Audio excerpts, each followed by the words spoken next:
Presidenti i SBA-s, Donald Trump, ka paralajmëruar se vendi i tij mund të ndërmarrë veprime të forta ushtarake kundër Iranit nëse anijet amerikane sulmohen në ngushtetësinë e Hormuzit, një zonë kyçe për transportin global të energjisë.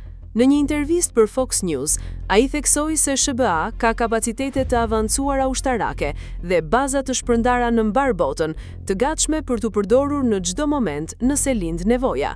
Këto deklarata vinë në një klim të tensionuar në lindjen e mesme, pas raportimeve për sulme me raketa dhe dron të lidhura me Iranin, të cilat kanë ndikuar edhe në trafikun ajror dhe detar.